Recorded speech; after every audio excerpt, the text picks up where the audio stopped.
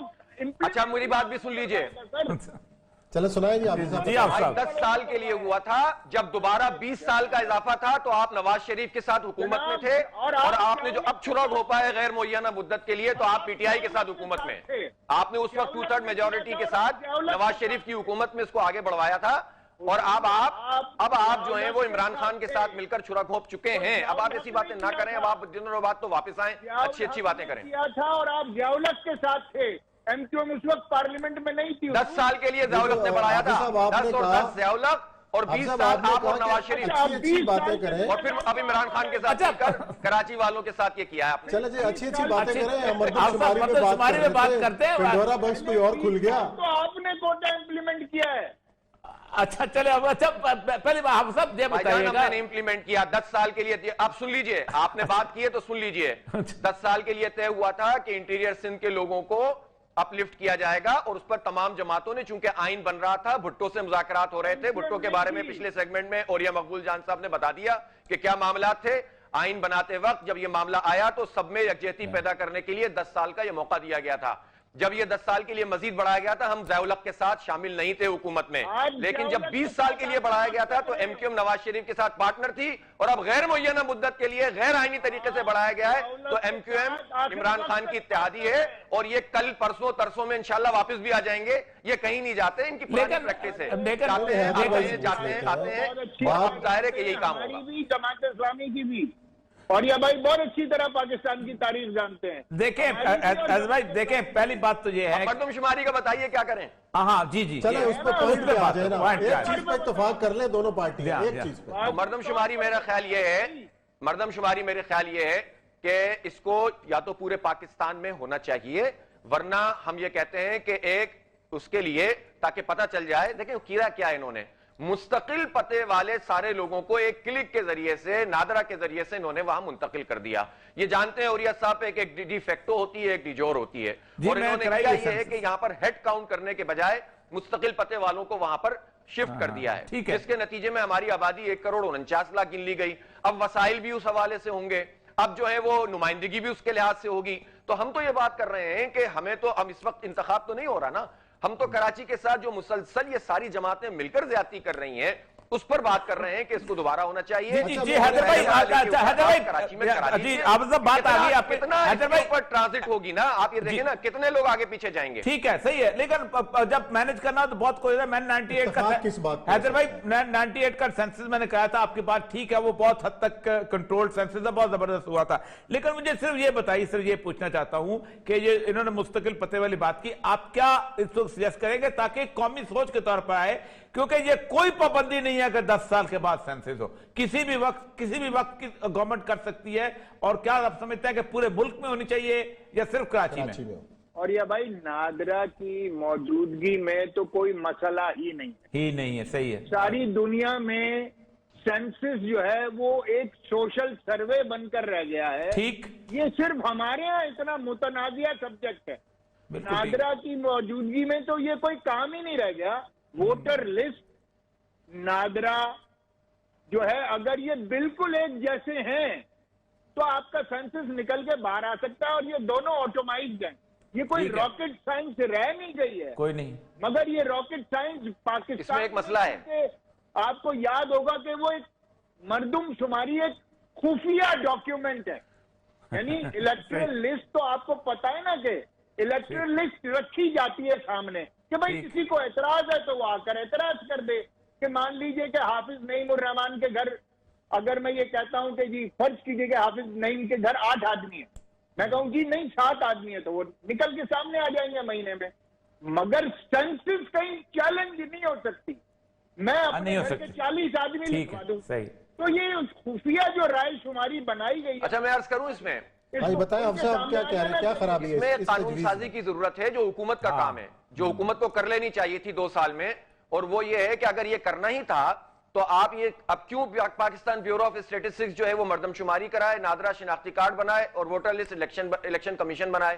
ہم نے جو تجربہ کیا NA 256 صرف ایک میں 21% بلاک میں مردم شماری کا جو ڈیٹا ہے، ووٹر جو ہے وہ ووٹر زیادہ ہیں بندے کم ہیں، 21% بلاکس میں صرف ایک NA کے اندر مردم یعنی ووٹر زیادہ ہیں اور بندے کم ہیں، تو آپ اندازہ کر سکتے ہیں کہ یہ کتنی فراڈ قسم کی دونوں چیزیں موجود ہیں۔ چلیں جی، بڑے ویلیڈ پوائنٹ دونوں جانب سے آئے ہیں، اور ہمیں امید ہے انشاءاللہ بات کریں گے، پورا پروگرام کریں گے انشاءاللہ۔ حیدر بھائی آپ کو بھی اور نعیم الرحمان صاحب کو بہت بہت شکریہ، اس پہ پروگرام کریں گے انشاءاللہ۔ چلیں جی، یہاں لیتے ہیں بریک، اور بریک کے بعد آئیں گے اور ذکر کریں گے امریکہ کی سیاست کا، ٹرمپ کیا کرنے والے ہیں یہ بتائیں گے بریک کے بعد۔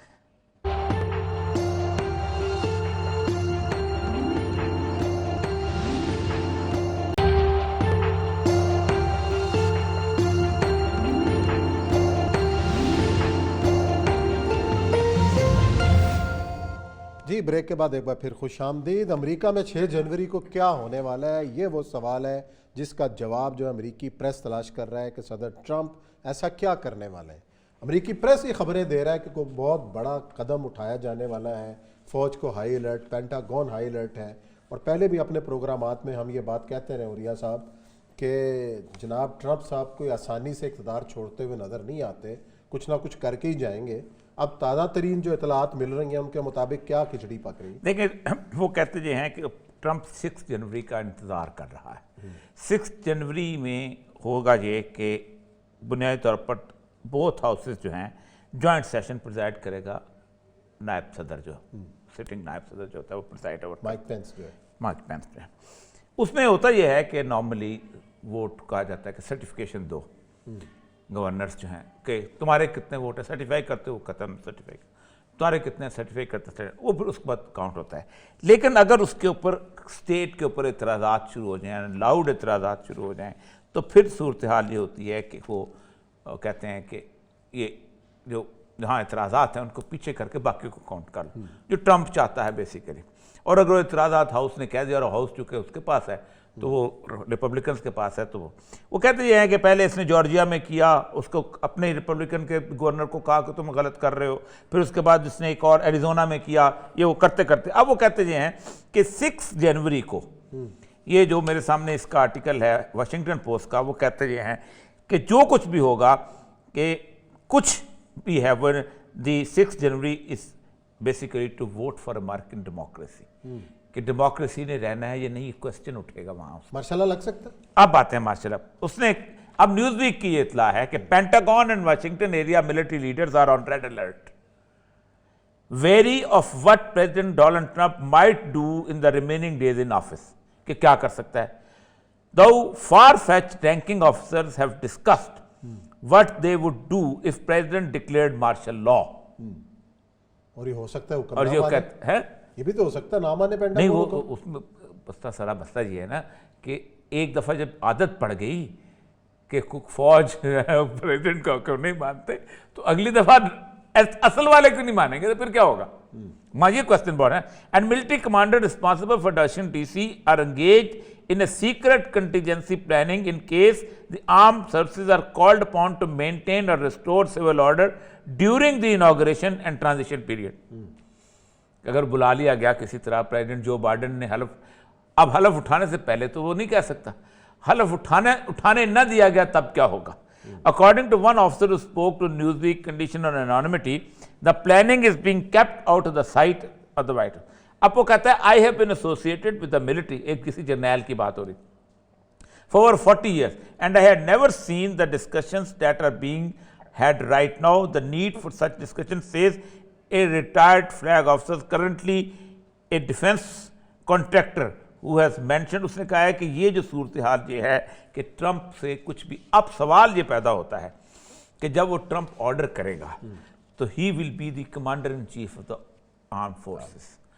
اب کیا ہم اس کا حکم مانیں یا نہ مانیں کیونکہ جب تک جو بائیڈن حلف نہیں اٹھاتا ہی از نو مور دا کمانڈر ان چیف. اب اس کہتے ہیں کہ ٹرمپ اگر 6 جنوری سے پہلے ایک بہت بڑا کراؤڈ گیدر کر لیتا ہے جو کہ ریپبلکن ہو بھی رہا ہے اور قافلے چل پڑے ہیں کہ ہم اس کو روکیں گے ہم جو بائیڈن کو ووٹ دیں. 2 بڑی چیزیں جو لی ہیں اس نے ٹرمپ نے 3 بلکہ اس نے ہیلتھ بل ریجیکٹ کر دیا کووڈ والا. اس نے کہا تمہاری ایسی کی تیسی میرے زمانے میں تم نے ویکسین چھپائی رکھی تم نے اس کو کہا کہ اس کو نہ نکالو ٹھیک ہے نہیں. ان کا جو ملٹری ڈائریکٹوریٹ ہے نا ڈرگ DND کے پتہ نہیں کیا کہتے ہیں وہ اس کو کہا گیا. پھر اس کے بعد اس نے ڈیفینس بجٹ اس نے 740 بلین کا یہ امریکن تاریخ میں کبھی نہیں ہوا. پھر تیسری اس نے یہ کیا کہ پورے امریکہ کے اندر بہت سارے ملٹری بیسز جو تھے ایسے تھے جو ساؤتھ میں جو ان لوگوں کے نام پہ تھے جنہوں نے غلامی کے حق میں ووٹ دیا تھا اور باقاعدہ ابراہیم لنکن کے ساتھ لڑائی کی تھی. جارج فلائیڈ کا واقعہ ہوا ہے تو انہوں نے ٹرمپ نے کہا کہ یہ ہیرو ہیں یہ تو ہمیں ایسے ہم نے کالوں کے اوپر ہم نے ان کو سر پہ چڑھایا ہوا 12% کالے ہیں اور بات ہم ان کے ایسے مانتے ہیں جیسے 120% ہوں. تو انہوں نے ایک کانگریس نے پیش کیا کہ یہ ان کے نام مٹا کے تو کسی اور کالے کا یا کسی کا رکھ دے جائے تاکہ یہ ہمارے سرز کے اوپر سے ساری زندگی کی یہ نفرت یہ تعصب یہ غلامی کا ختم ہو. اس نے وہ بھی ختم کر دیا. اب وہ گورے اتنے خوش ہیں اچھا اب وہ اگر ایک کراؤڈ جمع ہو جاتا ہے تو وہ کہتے ہیں ہم کس کی بات مانیں گے آنے والے صدر کی یا موجودہ صدر کی. یہ مسئلہ بنا لگ تو یہ رہا جو بائیڈن ہی آنا ہے. وہ دیکھو جو اللہ کہ ڈیموکریسی نے رہنا ہے یہ نہیں کوسچن اٹھے گا وہاں. ماشاءاللہ لگ سکتا ہے. اب باتیں ماشاءاللہ اس نے اب نیوز ویک کی یہ اطلاع ہے کہ Pentagon and Washington area military leaders are on red alert wary of what president Donald Trump might do in the remaining days in office کہ کیا کر سکتا ہے. though far-fetched ranking officers have discussed what they would do if president declared martial law.